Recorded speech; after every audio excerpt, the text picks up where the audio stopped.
Bueno, buenas tardes.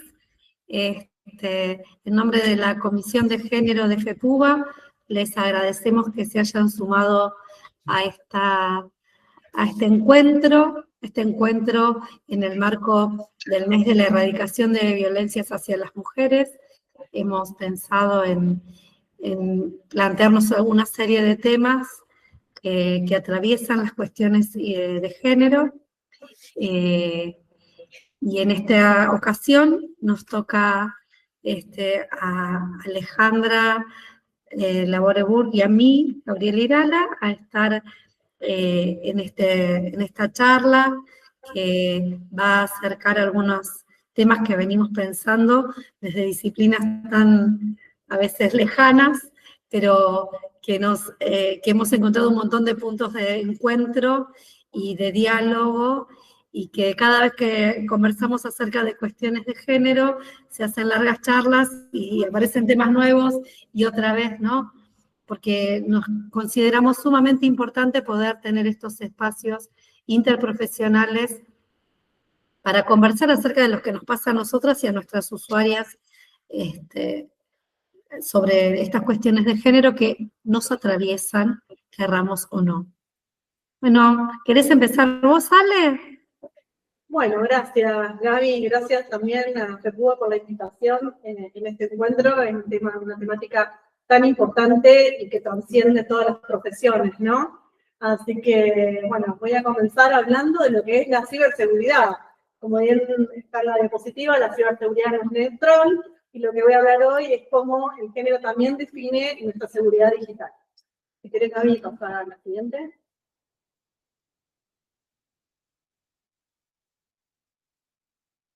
Bueno, cuando nosotros podemos hablar o pensamos en lo que es la ciberseguridad, lo primero que se nos viene a la cabeza es un hacker, un ciberdelincuente, la cuenta del celular que no podemos ingresar, o que nos hackearon, robo de identidad. Pero también tenemos que pensar en que todo lo que está atrás de lo que es en el ciberespacio, y lo que es realmente el ciberespacio, también tiene lo que se llama sesgos. Y con sesgo no solamente estoy hablando de sesgo respecto de identidad, respecto de dónde nacimos, o la localización, o si no, acá vamos a poner el foco en lo que es el sesgo hacia las mujeres, ¿no? Todo esto que vamos a explorar se llama evidencia digital. Y esta evidencia digital, lo que nosotros tenemos que replantearnos es si la tecnología es realmente neutral. Esa es la pregunta. Si querés pasar a la siguiente. Si yo les dijera que todo lo que nosotros estamos viendo en Internet fue creado por humanos, ustedes me creerían, ¿no? Porque es eso. O sea, todo lo que nosotros vemos en Internet fue creado por humanos.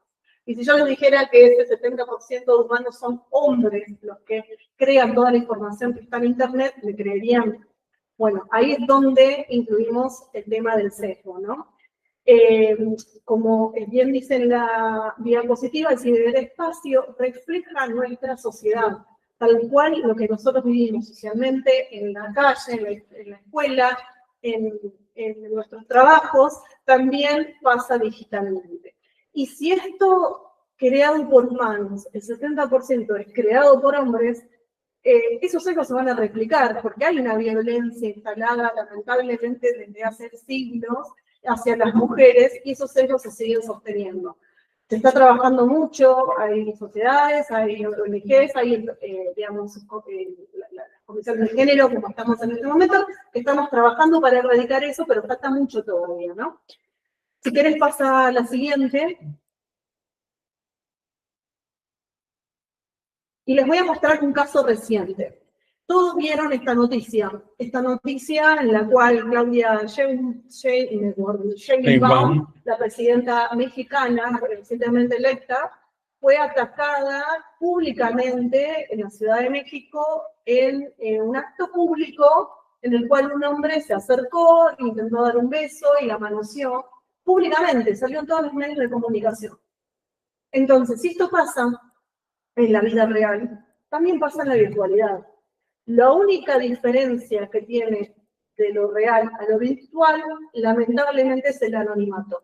Si querés pasar a la siguiente, esa noticia la pueden buscar en cualquier lado, ahí están los links en los que lo puse. También tenemos el caso en nuestra República Argentina, que tuvimos una presidenta, ex vicepresidenta en este momento, en el cual el término en el cual se la denominaba era yegua, y otros términos descalificativos, y eso se propagó a tal punto de que varios medios de comunicación se agarraron de ese término y siguieron o se instalaron socialmente.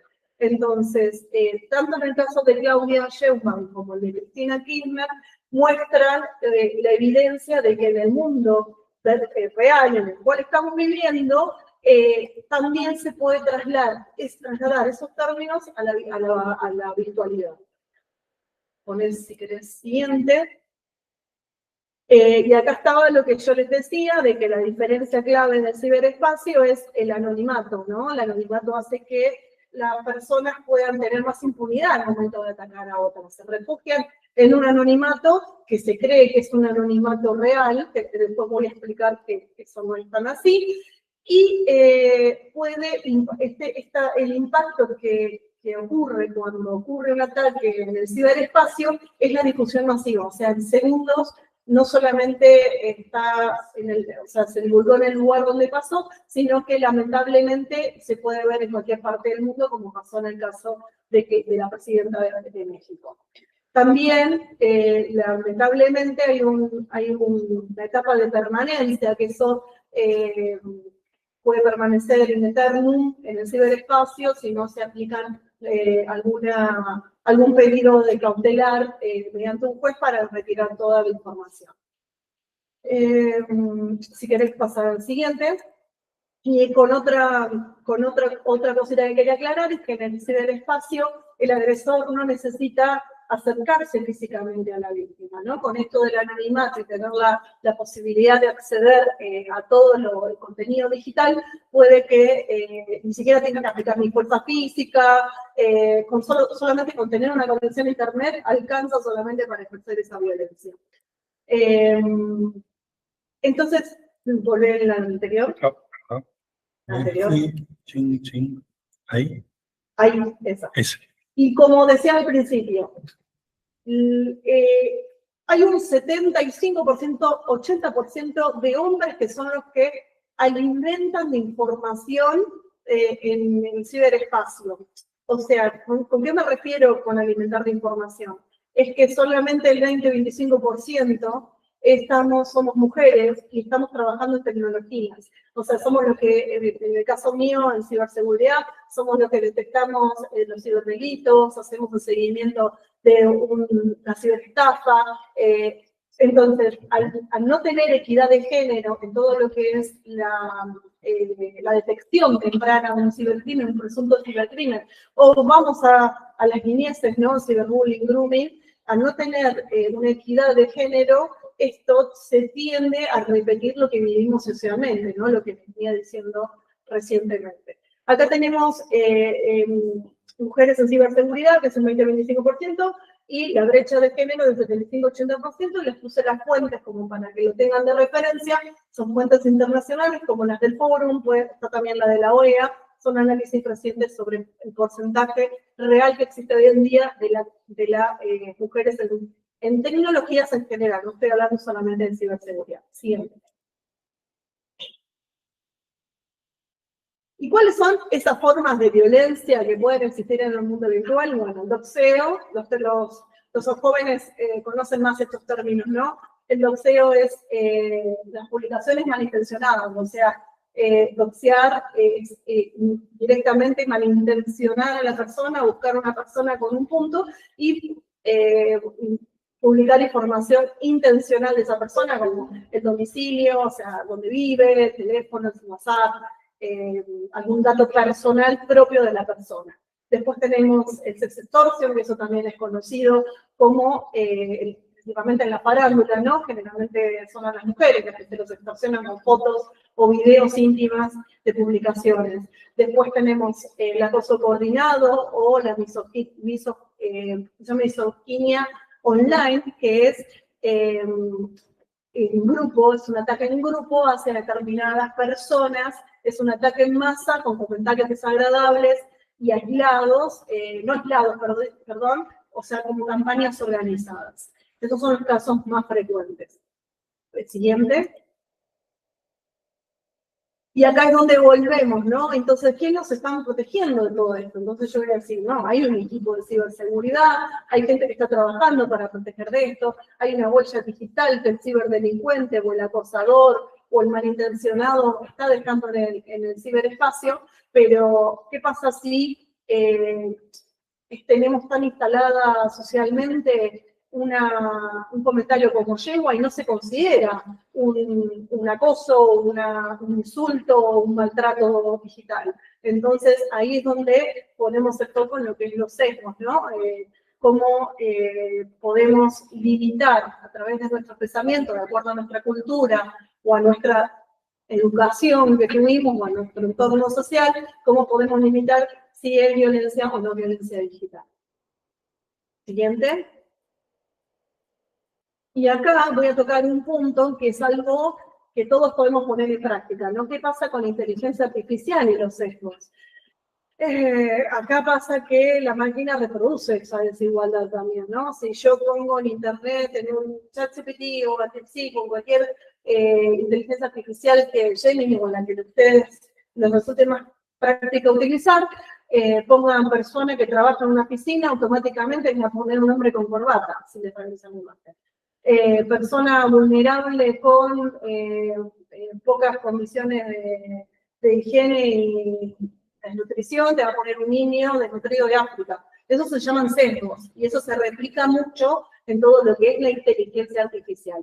Entonces, para poder entrenar esa inteligencia artificial, que también necesitamos capital humano para esos entrenamientos, necesitamos que los equipos de trabajo sean equitativos, con igualdad de género, que tengan pensamientos distintos, que califiquen de distinta manera. Entonces, esto es importante poner el foco porque el entrenamiento de la inteligencia artificial también es culpa y parte de la desigualdad de género que hoy en día está instalada en la sociedad. Nosotros, los especialistas en ciberseguridad, hoy en día tenemos una tarea muy grande que es la de hackear el sistema, por así decirlo, para evitar que estos sesgos se sigan reproduciendo, ¿no? O atacarlos desde los orígenes.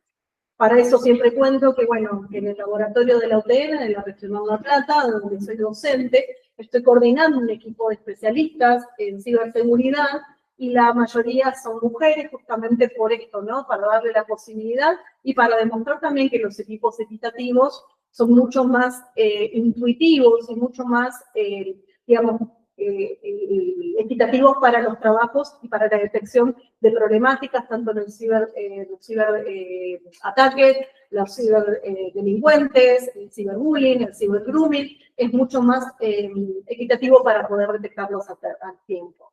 Si querés pasar a la siguiente. Entonces, como bien decía, nuestra misión es diversificar estos equipos, ¿no? De género, o sea, con equidad de género. Cuando hablo de equidad de género, no hablo solamente del pensamiento hombre y mujer, también estoy hablando de equidad de género en los ex, los que no se sienten con identidad de género calificado. O sea, el pensamiento, la apertura mental hace que los sesgos se reduzcan. Así que, bueno, Gaby, no sé si tenés alguna otra cosita para decir.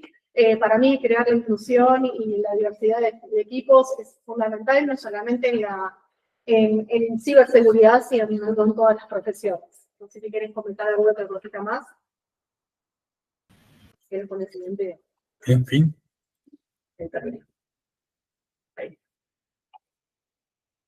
Gaby. Sí, yo voy a aportar a esto un cachito, que la realidad es que me parece sumamente interesante esto que vos traes, Ale, porque vemos situaciones de inseguridad en las redes para transitar quienes somos de mujeres o quienes tienen diversidad de género, ¿no? Hay muchas situaciones muy violentas que circulan, que se hacen, esto que vos traes que a mí me parece sumamente importante, la permanencia en el tiempo, ¿no? El reposteo, el volver a repostear eso que se posteó. y cómo parecería que eso que está escrito, eso que está ahí, no tiene el mismo valor que el golpe, ¿no? Y en ese punto me parece importante enlazarlo con lo que yo quería acercar hoy, que tiene que ver con el valor de la construcción del lenguaje y las palabras, ¿no? Creo que la construcción del sentido, bueno, primero me presento, soy Gabriela Irala, soy fonoaudióloga, psicomotricista, me especializo en desarrollo infantil temprano, y mi campo de trabajo y de investigación es la comunicación humana, ¿sí? Si bien trabajo básicamente con lo que tiene que ver con los primeros años de vida, sabemos que los primeros años de vida dependen no solamente de manera biológica, sino social y cultural de las personas adultas. Y construyen su subjetividad a partir de la apropiación de la lengua como hecho social y cultural que le permite la construcción del lenguaje, ¿sí? Le abre paso a la construcción del lenguaje como un proceso individual que se nutre del marco social y del apoyo de los cuidados. Y en esto que vos traías, que me parece sumamente importante, hablar de la permanencia de los insultos, de la pérdida de valor del significado de las palabras, ¿no? De cómo ciertas palabras, empiezan a tomar como un valor, ese valor peyorativo se sostiene en el tiempo y se profundiza, y se vuelve a poner en circulación. Es así también que lo que vos traías, me hacía acordar mucho a las prácticas de crianzas, cómo circulan en las redes, ¿no? El cómo ser buena madre o ser buena cuidadora, y cómo aquellas situaciones totalmente descontextuadas, porque lo que trae el ciberespacio también es esto, ¿no? Una imagen descontextuada de una historia y de un entramado social que da sentido a esa imagen. Los procesos de crianzas, como sabemos, históricamente se ha construido el rol de la feminización, el rol, ¿no? Quienes se encargan de los cuidados que hablamos en la historia reciente, ¿sí? En otra época, eso de los cuidados estaba totalmente no nombrado, porque era natural o era esperado que quien fuera la mujer del espacio, la mujer de la familia, se encargara de esos cuidados. Tal es así que si quien cumple la función maternante es o la mamá, o la abuela, o la hermana más grande, o la tía, siempre descansan los roles de los cuidados en la figura femenina. Sí, si me permitís, quiero hacer un comentario en ese sentido. Sí, se cuestionó mucho el tema de presidente, presidenta, y no así con sirviente, sirvienta. Fíjate en dónde se pone el foco, ¿no? Tal cual. Y esas palabras que no se nombran, eso que no se transita en la lengua, que no aparece en esa cultura, es muy difícil de ser construido en los sujetos. Si no le damos el lugar a presidenta, ¿quién se va a imaginar que puede ser presidenta si se siente identificada con una feminidad? Tal cual. Si no hablamos de los cuidados como tareas laborales que se suman a la tarea de trabajo de las mujeres que trabajamos fuera de nuestra casa, si no se nombra y no se construye ese campo semántico, se invisibiliza. Claro. Digamos, las palabras no solamente nombran cosas, sino que nombran historias, nombran procesos históricos y nombran también construcciones sociales. Y no acompañamos la construcción de los cuidados y de los lenguajes, desde un espacio en el cual se nombre a la otredad, se nombre la diferencia, se dé lugar a eso otro que es distinto, muy difícilmente se pueda construir ese espacio. Cuando hablamos de los géneros, cuando incluimos a otras, otros y otres, cuando preguntamos con qué pronombre te identificas, estamos construyendo un espacio para quien no está representado en esos espacios que existen. La sensación de exclusión y la situación de exclusión, cuando no se nombra quienes están, cuando no hay un espacio para ocupar, corroe la construcción subjetiva, corroe el poder apropiarse de esa construcción de mundo.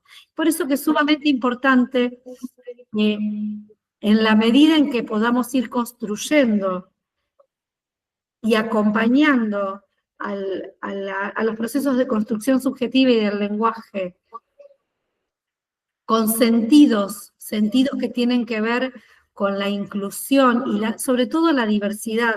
No tanto en la inclusión, sino en pensar en la diversidad como la norma, la diversidad como espacio en el cual habitamos. Yo traía al inicio esta diversidad, Ale, y la conozco hace bastante poco, hemos hablado 3 veces y no paramos de hablar, porque encontramos un montón de puntos en común en disciplinas totalmente diferentes. Y no es que hablamos de uñas y de peluquería, hablamos en realidad de lo que nos preocupa en nuestras disciplinas, que no es dicho. Como yo les decía, hace muchos años, no voy a decir cuántos porque son un montón, trabajo acompañando la construcción del lenguaje. Y lo que veo en esas entrevistas, en esos encuentros con las familias, y ahora más, pero primero voy a hablar acerca de lo que veo a lo largo de la historia, son espacios en los cuales, cuando empecé a trabajar en esto, espacios en los cuales eran privativos de las identidades feminizadas, que muchas veces tenían pocos espacios en los cuales pudieran contar y relatar qué cosas les sucedían. Y entonces el lenguaje, o la construcción del lenguaje de la persona a la que cuidaban, a veces tenía ciertas dificultades que en ese momento pensábamos que eran intrínsecos de ese bebé o de ese niño pequeño.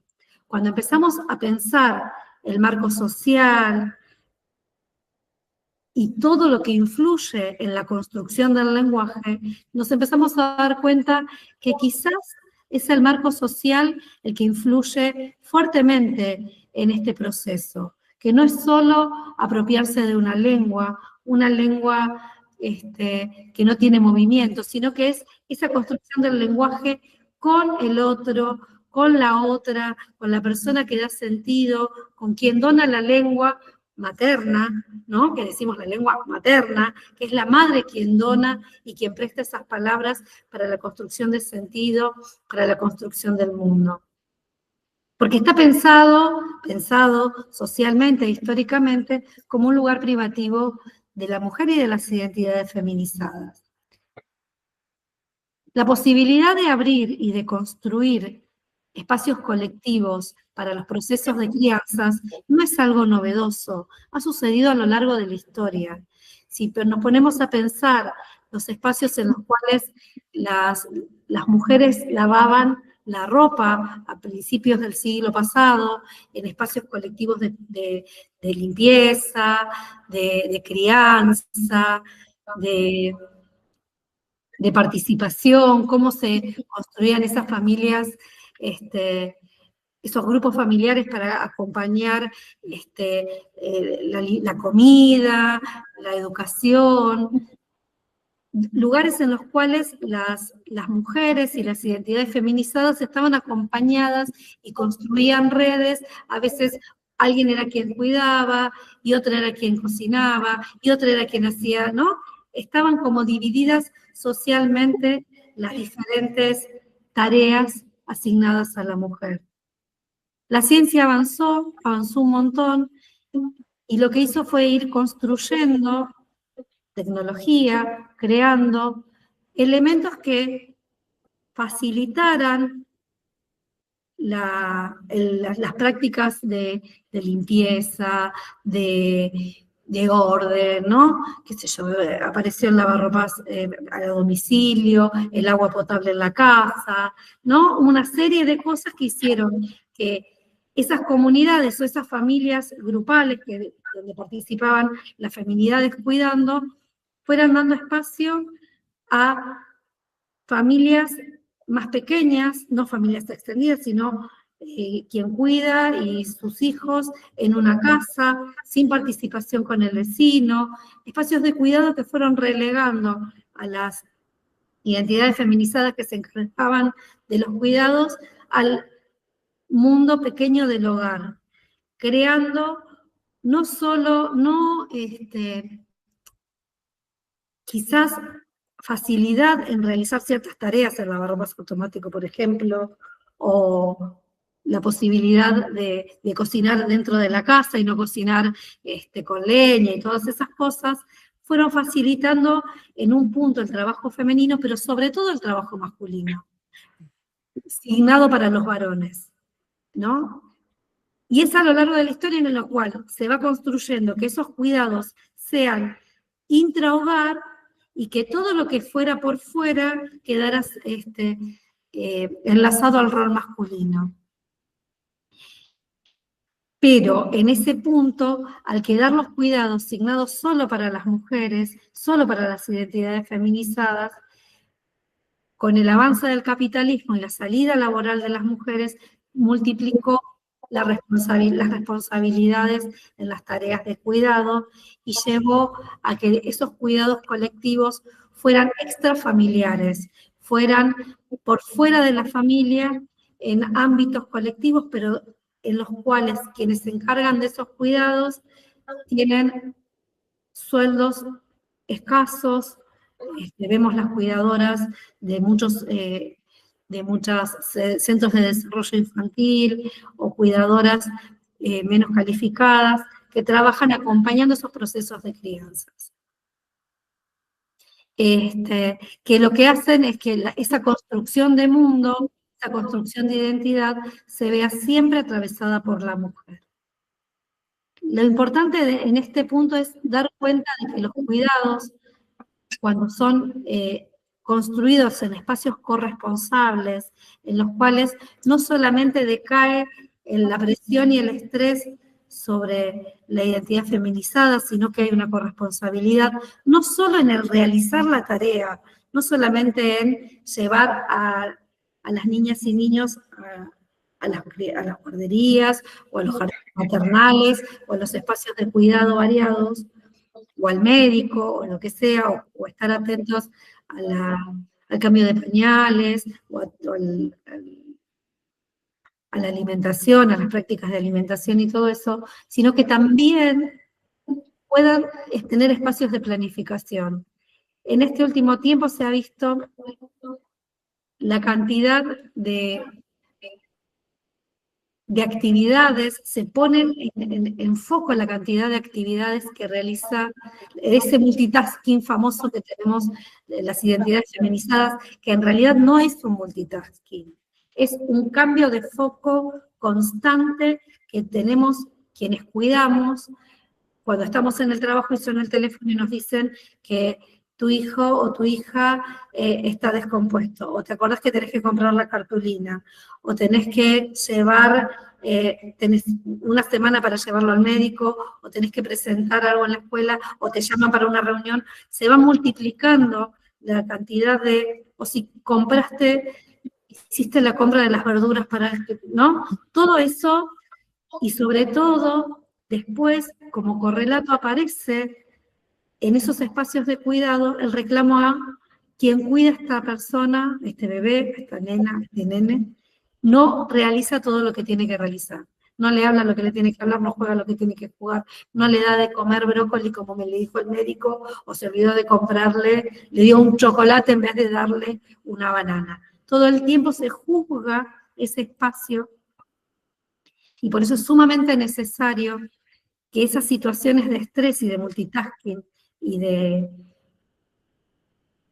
cambio constante de actividad sea compartido. La situación de estrés y cansancio que atraviesan muchas feminidades llevan también a algo que vemos muy frecuentemente en nuestras colegas, que es la dificultad de realizar espacios de formación continua, de participación activa en espacios de formación continua, que lo que hacen es que su calificación o su posibilidad de conseguir mejores espacios laborales se vea sumamente afectada. Ustedes dirán, bueno, ¿qué tiene que ver todo esto con la construcción del lenguaje? Tiene que ver un montón porque quienes acompañan esas crianzas, esos procesos de crianzas, son las identidades feminizadas quienes donan la lengua, como decía hace un rato, y en situaciones de muchísimo estrés, de angustia y de depresión, esos espacios de encuentro tienen mucho ruido, presentan muchas situaciones de desencuentro más que encuentro, y llevan quizás a procesos de construcción del lenguaje más lentificados, quizás a situaciones de pérdida de interés de conversar con nuestro hijo, con nuestra hija, que lo vemos todo el tiempo en el consultorio, lo vemos muchísimas veces. Muchísimas veces todas las familias eligen, porque es lo que pueden, eligen entre 1.000.000 de comillas, ¿no? Eligen en cuanto a, tratan de pensar frente al contexto complejo en el que vivimos en nuestro país, en nuestra provincia, o en nuestras ciudades, que tienen que ver con las dificultades de acceso a un montón de situaciones, a alimentación, a cuidado, a educación, bueno, todo lo que ustedes, a salud, todas esas brechas que se van construyendo, todas esas cosas que nos presionan y nos estresan y nos preocupan y ocupan un montón de tiempo, el tiempo que es ocupado por el estrés se deja de ocupar para los procesos de crianzas. Entonces, vemos muchas crianzas en soledad o en angustia de niñas y niños muy pequeños, que necesitan espacios en los cuales quienes cuidan puedan donar la lengua, quienes donan la lengua necesitan espacios de cuidado en sus trabajos. ¿Qué quiere decir con esto? Espacios en donde se entienda que muchas veces esas prácticas de cuidado que realizan por fuera y que no son remuneradas ocupan mucho espacio y van en detrimento de su desempeño laboral. Creo que es un momento en el cual necesitamos poner en agenda la importancia de acompañar a quienes son responsables de procesos de crianzas, para que nuestras niñas y niños crezcan y se desarrollen en ámbitos con cuidados más atentos. Bueno, esto es lo que yo quería compartir con ustedes. Así en líneas generales lo que tiene que ver con nuestra especificidad, que es la fonoaudiología, pero estuvimos hablando con Ale un montón de temas que nos gustaría como hacer un breve picoteo acerca de nuestras profesiones.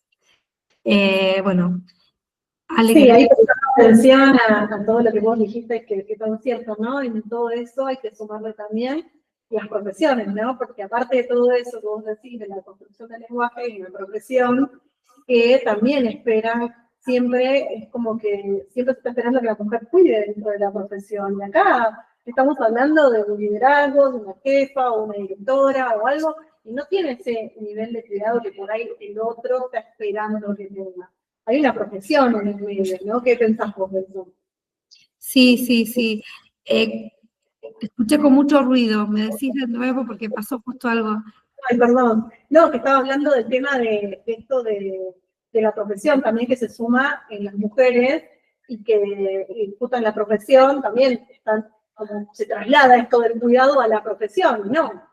Yo soy la jefa, yo soy la directora, yo soy la líder, o sea, lo que sea profesionalmente, no se ve a la mujer mucho, o sea, se está haciendo una transmutación en esta instancia que, bueno, que sí se empieza a ver, pero como que siempre se espera ese nivel de cuidado de la mujer, también profesionalmente. Sí, sí.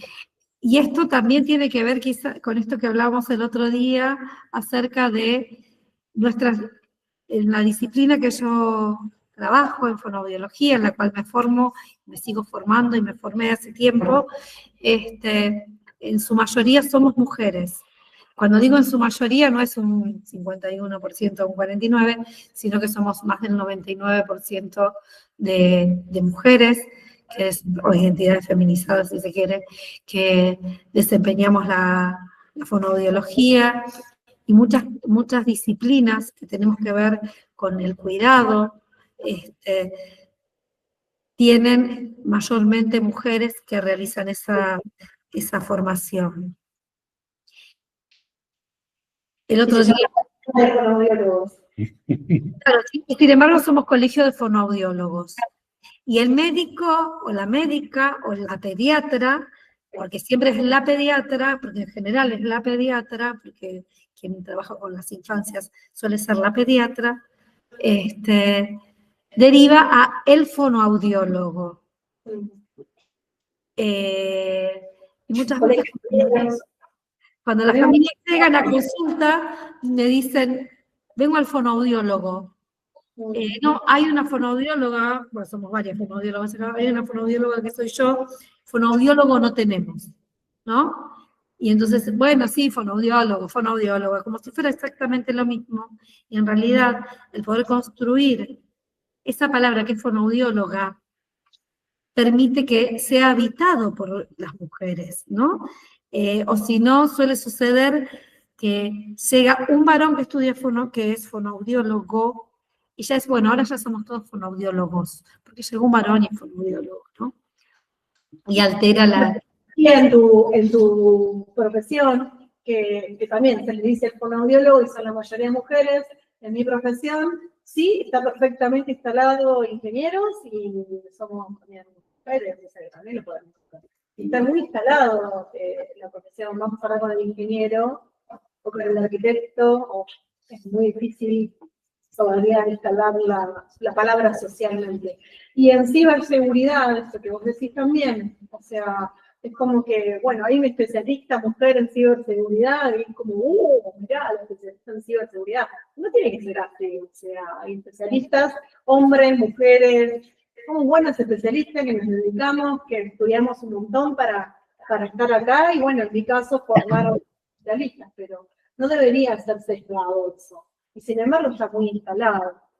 Y ni hablar del momento de delegar una tarea, ¿no? Porque, bueno, ahora yo ya tengo mi carrera hecha, pero todavía hablo con los chicos que están en el laboratorio y todavía ese sesgo lo reciben laboralmente. De la delegación de tareas, las más rudas, por así decirlo, las más robustas, siempre va el sexo masculino y no el femenino. ¿Por qué no?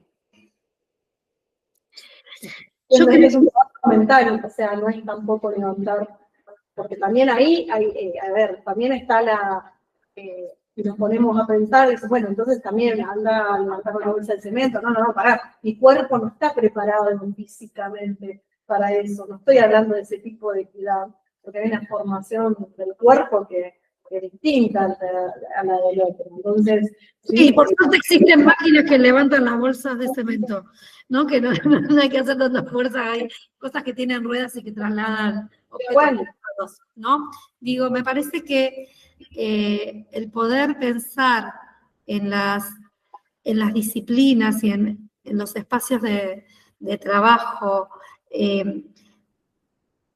siempre se piensa que quien define, en mi caso, quien guía las intervenciones terapéuticas es el neurólogo, ¿no? Quien suele dar las indicaciones para abordar los espacios. Pero más allá no es una disputa por quién sabe más o quién puede más entre los varones y las mujeres, sino que en realidad ni siquiera es pensando solamente en la equidad, sino también pensar en la interseccionalidad, en cuanto no solamente el género es lo que complica nuestras inclusiones, ¿no?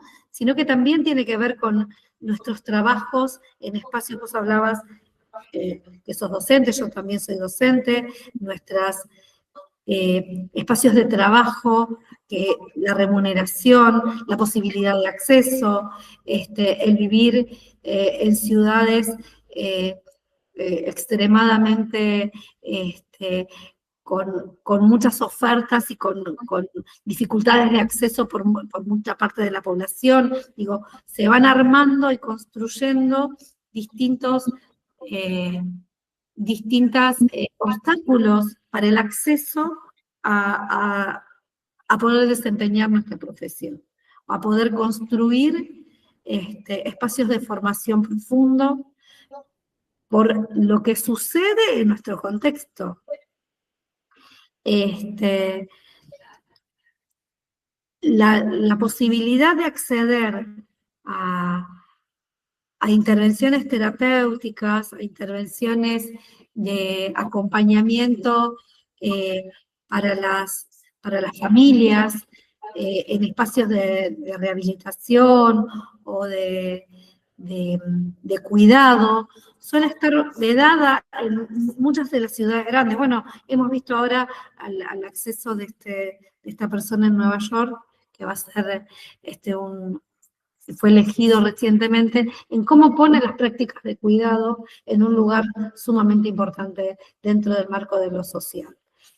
Me parece que volver a pensar en cómo esos cuidados tienen que ser remunerados, atentos y puestos en discusión cuando se piensa en espacios laborales, me parece sumamente importante, y creo que la mayoría de los países desarrollados ha empezado a pensar qué parte del PBI o cuánto de su Producto Interno Bruto representa el trabajo de los cuidados invisibilizados que se realizan en los hogares.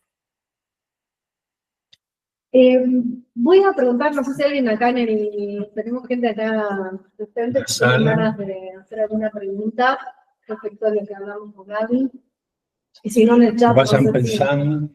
Si tienen alguna pregunta en el chat, no sé si en el chat viste algo. No, a mí no me ganas de hablar vos. No, mirá, llegué tarde y me parece que tengo que estar. Bueno, necesidad de estar citando, pido disculpas por el derrotar. Yo tenía otra reunión antes y bueno, así que no, por razón. Le cedo palabra, porque yo lo que puedo decir son cosas más institucionales. Ya me enorgullece que, bueno, tener la posibilidad de estos espacios, ¿no? Estos espacios, como organizaciones profesionales, deberíamos tener la obligación, me parece. Muchas veces lo hemos dicho, pero en realidad es algo que parecería que tiene que ser casi natural, no lo es. Y sin embargo, en este ámbito donde convivimos distintas profesiones, géneros y todas las diversidades que implica, me parece que es un orgullo que podamos dejar estos temas y profundizarlos cada vez más. Que de alguna manera se enfoquen desde distintos lugares. Excelente, ¿no? Como lo que estuve escuchando recién. Así que, bueno, eso, en claro, simplemente eso, realmente creo que no debe ser un hecho puntual o circunstancial, que esto debe tener una continuidad. Sí. Y que esa continuidad, por lo menos en lo que a nosotros respecta, siempre vamos a estar dispuestos a acompañarla e impulsar. Y que la felicito. Gracias, genial. Mari, yo quería, a ver lo que decía Gaby, puedo, en los ámbitos laborales, sea de liderazgo o cualquier otro lugar, lo que Gaby dijo de la carga de la mujer que muchas veces suele ser más mental, eso no lo termina demostrando, pero está pensando en lo que tiene que hacer y le voy a buscar que no compró para su equipo o para su casa o lo que sea. Y un poco, a veces, me parece que eso sí está bueno que todos y todas podamos construir esto de cómo hacer para sacar o liberar un poco esa carga más cultural. Porque lo que muchas veces hay discursos que lo que llegan a decir es que, bueno, hoy en día los hombres están siendo también muy compañeros en sus hogares, o sea, siempre están esa parte, ¿no? Y haciendo lo visible también, pero lo que siempre decimos, como cuando hablamos con nosotras, es, pero culturalmente ese peso no lo tienen, o sea, ellos deciden, obviamente, y nada, yo comparto con un super compañero que se dedica recién a sus hijos, y juntos criamos totalmente a la par, pero mentalmente y culturalmente esa carga, yo sé que no la tienen, o sea, si él decide no hacer algún tipo de cuidado porque le salió algo, yo dudo o no, quizás sí lo tenga y es algo que no me lo expresa, esa culpa, yo como que termino expresándolo, entonces que es algo más cultural, entonces cómo hacer en los ámbitos profesionales, ¿no? También para sacar estos temas y en esto ya no lo puedo poner en palabras y a todos nos pasa y eso es lo que siempre terminamos haciendo como una catarsis. Bueno, pero realmente un cambio cultural donde uno no se tenga que sentir en el ojo de hasta por tu propia compañera o por un compañero X.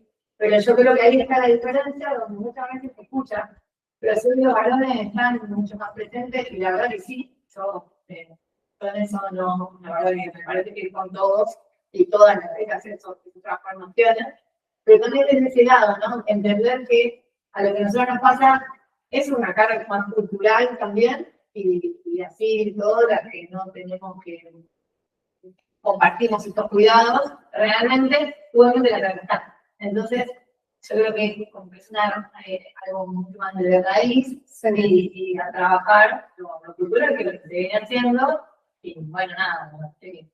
Y a raíz de eso que comentabas, también está bueno destacar esto, lo que trasladamos, o sea, de lo que es la familia, cuando lo trasladamos laboralmente, ¿no? En los equipos donde hay mayor cantidad de mujeres, o hay más mujeres en el equipo de trabajo, son más resolutivas, justamente por esto, lo que vos estás comentando. Y no es el hecho de que, bueno, porque son más inteligentes, no, son más resolutivas porque tienen esa capacidad de resolver o el multitasking. Hay un ejercicio. Sí. Venimos con un ejercicio de la multi. Entonces, en algo que aparece en los equipos a veces, ¿no? Esto de, Claro. pero acá como nos trabajamos, ya, no, Ya está, sí. ya, pero ese ejercicio que esto que se decía, lo tenemos Instalado. Tal cual.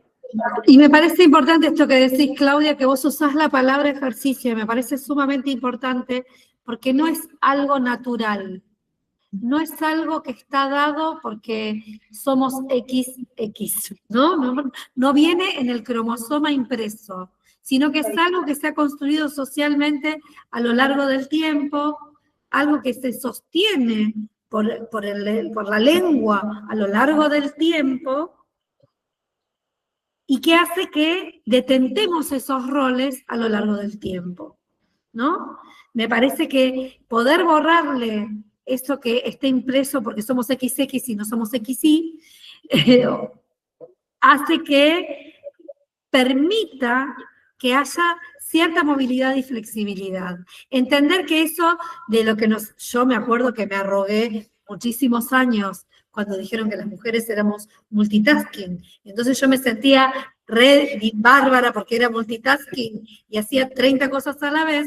Entender que eso tiene un precio de salud mental y que no viene en el XX, que es algo que lo construimos y lo desarrollamos culturalmente porque tenemos que ser buenas profesionales, buenas compañeras, buenas personas, buena madre, buena hija, buena nieta, ¿no? Y cuando te das cuenta se ha construido una red de la cual vos sos responsable.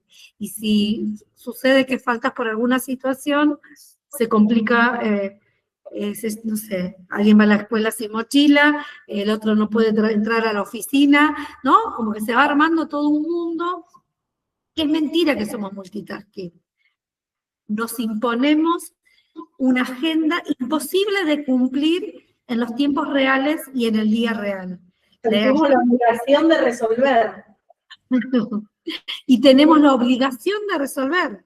El otro día veía, a partir de ir armando e ir pensando en qué acercar en esta charla, acá se está por desatar la tormenta, no sé allá si escuchan ruidos de ventanas, porque hay algunas ventanas abiertas. Escuchaba que, bueno, ni siquiera en el mundo delictivo han entrado tantas mujeres, ¿no? ¿Por qué? Porque la situación de exclusión, y esto que yo traía hace un rato, de que quedaron dentro de sus hogares, tampoco participaron del mundo delictivo tanto. Si vemos los números de personas que están con alguna situación judicial, es muchísimo menor que el de los varones. No porque seamos más buenas, sino porque se nos han impedido los caminos para llegar a esos espacios. Digo, trayendo también a esto, ¿no? No solo no nos podemos formar profesionalmente, tampoco podemos ir a robar muchos bancos. Así que eso también es como una cosa que va a tener en cuenta. Y cómo pensar esto que traía Yami me parece interesante, cómo pensar qué hacer en esta situación. Empezar a pensar espacios colectivos de crianzas con, desde lo que tiene que ver con mi rol, ¿no? Pensando en espacios donde se pueda hablar de esto. Capaz que es con amigas, capaz que es en la plaza, llevando el mate a la tarde, cuando van con la familia, capaz que es con tu compañero o compañero de vida, capaz que es en el laburo, pero es importante poner en palabras esto, porque la sobrecarga que sufrimos las mujeres, las pagamos con salud mental. Así que me parece... ¿Querés hablar? Quiero hablar de una de las chicas. Perdón. No, Gabriela, en función de lo que... Sí, te escucho. Gabriela, en función de lo que vos estás comentando y lo que comentó ella, eso de la maternidad sobrecargada y multitasking, yo creo que ambos, padres y madres, así sea que estén juntos, familias, dos mujeres, dos hombres, el concepto de familia. En lo que sí por ahí se ponen de acuerdo y están a la par, y ahí lo relaciono con la ingeniera, es en los cuidados digitales, en lo que postean, en lo que no, a quienes siguen, a quién no. Esa es la mujer que en el multitasking de no olvidarse de nada, de la terapia al pediatra, de lo demás. Pero en lo que sí acuerdan, creo, o deberían acordar, es en los cuidados, en lo que son las plataformas, en los juegos y demás. Si bien la mujer está sobrecargada de otras cosas, ahí debería ser parejo. Por eso creo que la relación es esa. Ahí es. Ahí es donde buscamos la equidad de género, porque es fundamental los equipos de vida, porque justamente este multitasking no es multitasking, sino es sobrecarga para la mujer. En los equipos en ciberseguridad funcionan equipos impresionantes. Está demostrado que los equipos son más resolutivos, que son más proactivos, o sea, como que avanzan, ¿no? En cambio, cuando, bueno, lo dijo el Papa Francisco, ¿no? Antes de que el pan descanse, dice, tírenle algo a una mujer que te lo resuelve. Así que, bueno, ahí también la palabra clave. Y de ahí a la familia. Por eso el tema de los roles y demás, creo que ahí deberían acordar ciertos cuidados. Bueno, quizás vos, Alejandra, te encontrás con situaciones, no sé, situaciones indeseables que ocurren, y bueno, las familias toman decisiones, hacen controles parentales y demás, pero ahí ambos roles, padres, madres, se ponen de acuerdo. Quiero comentar algo, no sé si lo vieron, hay una serie, una película en Netflix que se llama Las de la Fina. No sé si la vieron, es un caso real. La de Natalia Oreiro. La de Natalia Oreiro, Es un caso real, se los recontra recomiendo, que trata sobre el caso de una mujer que meten preso a su hijo y ella decide ir a verlo a la cárcel de Seiza, no se los voy a spoilear, pero cuando ocurre esto, yo estaba mirándola con otras personas y dice, ay, qué histérica, ¿cómo se puso así? La mujer cuando le ponen al preso, le meten preso al hijo, o sea, y yo miro y le digo, ¿cómo hubieras reaccionado vos? O sea, porque esa mina hizo de todo, o sea, está en las Naciones Unidas, hizo una ONG impresionante, no solamente en Argentina, sino en el resto del mundo, y ella es la presidenta de ese lugar, mírenla, está muy buena, pero se puso el foco en cómo reaccionó la mujer, en la actitud que tuvo, o el ataque de histeria que le agarró a la mujer, y el cachetazo que se come de un policía, por haber reaccionado como reaccionó. Fíjense dónde está siempre el foco, ¿no? Entonces, en el laboral, que me ha pasado, el foco está, mirá el carácter de miércoles que tiene, mirá la forma que tiene de decir las cosas, y no lo que hace, ¿no? Que es fundamental. Así que, bueno, tenemos para hablar largo y tendido, gente, se nos está pasando la hora. Hay una puse un comentario porque me pegó lo de la violencia digital, pensándolo en función de, justamente de nuestras organizaciones y nuestras instituciones, porque muchas veces recibimos mucha violencia en las redes y demás, por ciertas resistencias. Y esto, ¿no? De cómo lo planteo puntualmente, porque de hecho nos pasa puntualmente hoy por hoy en la demanda de información y en la forma en la que se solicita la información. Inmediata. Con la forma, la manera y demás, que se está pasando con el personal que tenemos en el colegio, que está, porque a veces es un nivel de violencia muy fuerte. Me dio esto, ¿no? Como que es algo que tendríamos que empezar a revisar, porque no es menor esta cuestión, ¿no?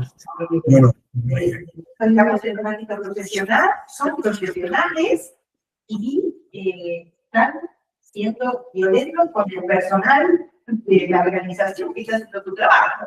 El punto estamos hablando son todas mujeres. Pero son de YouTube. También a través, por ejemplo, de las consultas que llegan al nivel institucional. En todas. De hecho, nosotros las redes sociales teníamos un comentario precisamente porque al abrirse el colegio muy nuevo, las barbaridades que nos decían hicieron que no nos dejaban trabajar y poder concentrarnos en el trabajo concreto, porque era permanentemente un comentario, mirá lo que está diciendo, bueno. Bueno, a mí me pasó con el podcast, cuando iniciamos con el podcast, hace poco, con el podcast de ciberseguridad, empezaron a aparecer esos comentarios. Estuve casi 3 noches sin dormir, maquinándome, ¿por qué habrán dicho, cuestionando lo que otra persona dijo, que por ahí es un bot, que no saber qué era? Bueno, también pusimos filtro, porque lamentablemente hay gente que se dedica a eso, pero en nuestro caso nos quedamos, pero re manija en un comentario despectivo, pensando a ver por qué, porque estamos haciendo algo social, estamos haciendo para la sociedad, para llegar al ciudadano, a la ciudadana, y bueno, y te das cuenta de que no, que bueno, especialmente hay mucha gente que está perdida, que se dedica a eso, y que, bueno, tenemos que hacer caso omiso, bloquear, limitamos todos los comentarios, como decían ustedes, y bueno, es una forma también de cuidarnos, ¿no? Mentalmente. Voy a leer lo que dice Mirta en el chat, dice muy importante la construcción de espacios equitativos para la formación de los niños y niñas. Tal vez quienes participan en esos espacios pueden generar espacios de trabajo colectivos más sanos. Sí, bueno, vos, Gaby. Sí, totalmente de acuerdo, totalmente de acuerdo. Y también perder el estigma de cuando llega un varón acompañando a una niña o un niño es, ay, qué padre que cuida, qué bueno que es, que lo trajo. Y cuando cuando la mamá te dice, che, no puedo ir porque me siento re mal, es que mala madre, che, no lo trajo. Cuando viene el padre es, ay, qué suerte, qué bien, ¿no? Estas cosas que las tenemos muy talladas. Yo me recibí hace muchos años, trabajo hace un montón, y hay cosas que están talladas por lo cultural que ha acompañado mi formación, y es necesario ponerlas en diálogo y en tensión. Yo quería, además de los libros que hablan acerca del lenguaje y que hablan del rol de la madre suficientemente buena, como habla Donald Winnicott, de hablar acerca de eso, recomendar leer Donald Winnicott, entendiendo que Donald Winnicott era del Reino Unido, a mediados del siglo pasado, y en ese contexto social y cultural que es eso, ¿no? Entendiendo que la mujer estaba en la casa, bueno, todo eso que podemos nombrar. Pero hay un libro que a mí me ha abierto mucho la cabeza para pensar acerca de esto, que se llama Después del trabajo. Es un libro que lo escribieron Helen Hester y Nick Snicker, que es acerca de cómo viven las horas de ocio las feminidades y los varones. Me parece sumamente importante qué se piensan de las horas de ocio y de descanso y de divertimento. Me parece que es muy importante para tenerlo en cuenta. Bueno, yo por mi parte nada más, no sé vos, Ale, queda un montón, pero quedan muchos momentos para seguir conversando. Ay, sí, queda muchísimo para hablar, la verdad que sería para hablar, o sea, lo único, bueno, para dar un cierre esto, ¿no? De que los equipos de trabajo, en el caso de mi profesión, fomentar a los equipos de trabajo diversos, ¿no? Auditar algoritmos en Internet, evitando los prejuicios, evitando los sesgos, o sea, hay que mucho trabajo en lo que es ciberseguridad y creo que vamos bastante bien encaminados, pero bueno, necesitamos trabajar mucho más en esto. Sí, y con respecto al tema del cuidado digital, que me parece importante, muchas veces, no sé cómo decir esto, pero el tema del cuidado digital a veces, del uso de plataformas o el uso de pantallas y eso, en algunas situaciones de muchísimo estrés o de laburo, muchas familias, y sobre todo las personas que cuida, la referente de cuidado, te suele decir, mira, yo tenía que terminar un trabajo práctico y le di mi teléfono. Y ahí tiene acceso a lo que sea, pero necesitaba, porque estaba en una tarea de cuidado y también en mi trabajo, porque hago trabajo online, y entonces hice eso. Y muchas veces, cuando trabajas o conversas con la familia o con el padre como cuidador, te dice, mira, yo necesitaba hacer tal cosa y le di mi teléfono. ¿A qué voy cuando es el adulto el que cede su dispositivo, que tiene un montón de filtros que no los tiene, ¿no? También pensar eso como una práctica de cuidado me parece que es algo que hay que traer a los espacios de consulta, porque ahora me lo han traído ustedes en esta charla y yo nunca lo había pensado. Sí, tal cual. Así que me parece que es algo que aún más nos entrelaza y nos interdisciplina para poder trabajar estos filtros y estas necesidades de cuidar los algoritmos en los que transcurren las infancias. Exacto. Bueno, gracias. Gracias por La sala, ¿algo más? ¿Ustedes? Gracias por la invitación. Disculpen que no pude estar presencialmente. Ya nos veremos. Perfecto.